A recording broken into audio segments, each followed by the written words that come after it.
তারা সকলেই 2021 সালের বিধানসভা ভোটে জিতেছিলেন।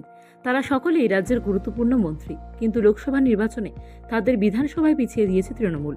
উত্তর দিনাজপুর থেকে কলকাতা রাজ্যের 8 জন মন্ত্রীর বিধানসভায় হার হয়েছে জোড়াফুল শিবিরের। এই মন্ত্রীদের মধ্যে সবচেয়ে উল্লেখযোগ্য হলেন শিল্পমন্ত্রী শশী পাঁজা এবং দমকলের স্বাধীন দায়িত্বপ্রাপ্ত মন্ত্রী সুজিত বসু। রাজ্যের শিল্পমন্ত্রী শশীর বিধানসভা কেন্দ্র শ্যামপুকুরে এগিয়ে রয়েছে বিজেপি। শ্যামপুকুর গড়ে উত্তর কলকাতা লোকসভার কেন্দ্রের মধ্যে, যে কেন্দ্রটি এবার বিশেষ আগ্রহে তৈরি হয়েছিল। উত্তর কলকাতা লোকসভায় তৃণমূলের সুদীপ বন্দ্যোপাধ্যায় জিতলেও শশীর শ্যামপুকুরে এগিয়ে রয়েছেন বিজেপির তাপস রায়। পাশাপাশি কলকাতা লাগোয়া বিধাননগর বিধানসভাতেও পিছিয়ে রয়েছে তৃণমূল। সেখানকার বিধায়ক রাজ্যের মন্ত্রী সুজিত বসু। বিধাননগর বারাসত লোকসভার মধ্যে অন্তর্গত। বারাসত লোকসভা থেকে নির্বাচিত হয়েছেন কাকলি ঘোষ দস্তিদার। তিনি ওই কেন্দ্রে এই নিয়ে টানা 4 বার জিতলেন, কিন্তু কাকলি লোকসভায় জিতলেও অগ্নি নির্বাপন দপ্তরের স্বাধীন দায়িত্বপ্রাপ্ত মন্ত্রী সুজিতের বিধানসভা কেন্দ্রে তৃণমূল 11,000 ভোটে পিছিয়ে। শশী এবং সুজিত দুজনেই সঙ্গে যোগাযোগ করার চেষ্টা করা হয়েছিল সংবাদ মাধ্যমের পক্ষ থেকে। শশীর ফোন কোনো একজন ধরে বলেছেন তিনি মিটিংয়ে ব্যস্ত আছেন। সুজিত বসু ফোন তোলেননি। কলকাতা এবং বিধাননগরে যখন এই ছবি, তখন উত্তরবঙ্গে নজর রাখলে দেখা যাচ্ছে রাজ্যের শিক্ষা প্রতিমন্ত্রী সত্যজিৎ বর্মনের বিধানসভা কেন্দ্র হেমতাবাদে 8,000 ভোটে পিছিয়ে রয়েছে শাসক তৃণমূল। হেমতাবাদ পড়ে রায়গঞ্জ লোকসভার মধ্যে। রায়গঞ্জ লোকসভায় এবারেও জিতেছে বিজেপি। উত্তরবঙ্গের মালদহে 2 মন্ত্রী তাজমুল হোসেন এবং সাবিনা ইয়াসমিনের বিধানসভা কেন্দ্র পিছিয়ে তৃণমূল। উত্তরবঙ্গ উন্নয়ন দপ্তরের প্রতিমন্ত্রী সাবিনার কেন্দ্র মোথাবাড়িতে ব্যবধান বিরাট। তার কেন্দ্রটি পড়ে দক্ষিণ মালদহ লোকসভার কেন্দ্রের মধ্যে। অন্যদিকে ক্ষুদ্র এবং মাঝারি শিল্প দপ্তরের প্রতিমন্ত্রী তাজমুলের হরিশ্চন্দ্রপুর বিধানসভা পড়ে মালদহ উত্তর লোকসভার মধ্যে। ওই লোকসভায় এবারও জিতেছেন বিজেপির খগেন মুর্মু।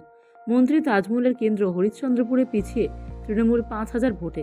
সাবিনার মোথাবাড়িতে কংগ্রেসের চেয়ে তৃণমূল পিছিয়ে 34,000 ভোটে। প্রসঙ্গত, সাবিনার মোথাবাড়ি যে মালদহ দক্ষিণ লোকসভা কেন্দ্রের মধ্যে পড়ে, সারা রাজ্যের মধ্যে একমাত্র সেই লোকসভাতেই এবার জিতেছে কংগ্রেস। কৃষ্ণনগর লোকসভায় এবারও জিতেছেন তৃণমূলের মহুয়া মৈত্র, কিন্তু দেখা যাচ্ছে কৃষ্ণনগর দক্ষিণ বিধানসভায় তৃণমূল তথা মহুয়া পিছিয়ে রয়েছে 9,000 ভোটে। কৃষ্ণনগর দক্ষিণের বিধায়ক উজ্জ্বল বিশ্বাস রাজ্যের বিজ্ঞান প্রযুক্তি মন্ত্রী। পূর্ব মেদিনীপুর জেলার 2 মন্ত্রী অখিলগিরি এবং বিপ্লব রায়চৌধুরীর বিধানসভাতেও পিছিয়ে রয়েছে তৃণমূল। কারা প্রতিমন্ত্রী অখিলের রামনগরে বিজেপি এগিয়ে রয়েছে 9,000 ভোটে। আর মৎস্য প্রতিমন্ত্রী বিপ্লবের পাঁশকুড়া পূর্বে তৃণমূল 3,000 ভোটে পিছিয়ে। রামনগর বিধানসভা কেন্দ্রের মধ্যে পড়ে কাঁথি লোকসভার মধ্যে, আর পাঁশকুড়া পূর্ব তমলুকের অধীন 2টি কেন্দ্রে জিতেছে বিজেপি। কেন ধরে রাখতে পারলেন না নিজেদের বিধানসভা, সেই প্রশ্নে একজন মন্ত্রী এক এক রকম যুক্তি দিয়েছেন। হেমতাবাদের সত্যজিৎ সরাসরি বলেছেন, আমাদের জেলা পরিষদের সভাধিপতিকে নিয়ে বিস্তর ক্ষোভ রয়েছে। এসসি সংরক্ষিত পদে এসটিকে বসিয়ে দেওয়া হয়েছে, সেই ক্ষোভের কারণে রাজবংশী ভোট আমরা পাইনি। আবার মোথাবাড়ির সাবিনার বক্তব্য, লোকসভায় যা ফল হয়েছে বিধানসভায় তা হবে না। কিন্তু লোকসভায় এমন ফল হলো কেন? সাবিনা বলেন, ভোটের 2 দিন আগে সংখ্যালঘু ভোটের মন বদল হয়ে গিয়েছিল, কিন্তু কোথাও দিদি বা তৃণমূলের বিরুদ্ধে ক্ষোভ নেই। মালদহ দক্ষিণে কংগ্রেসের পক্ষে কোতোয়ালি বাড়ির আবেগ কাজ করেছে। উল্লেখ্য, মালদহ দক্ষিণে জয়ী কংগ্রেসের প্রার্থী ঈশা খান চৌধুরী প্রয়াত গনি খান চৌধুরীর ভাইপো।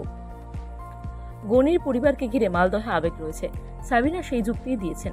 আর কৃষ্ণনগর দক্ষিণের বিধায়ক তথা রাজ্যের মন্ত্রী উজ্জ্বলের বক্তব্য, আগের লোকসভাতেও কৃষ্ণনগর দক্ষিণে আমরা পিছিয়েছিলাম, সেসব মেরামত করেই আমাকে বিধানসভায় জিততে হয়েছিল। মন্ত্রী তথা রামনগরের বিধায়ক অখিলগিরি স্পষ্টই জানিয়েছেন, এই হারের কারণ খুঁজতে রোববার তিনি পর্যালোচনা বৈঠক করবেন। সেই বৈঠকে ডাকা হয়েছে বুথ স্তরের নেতাদেরও।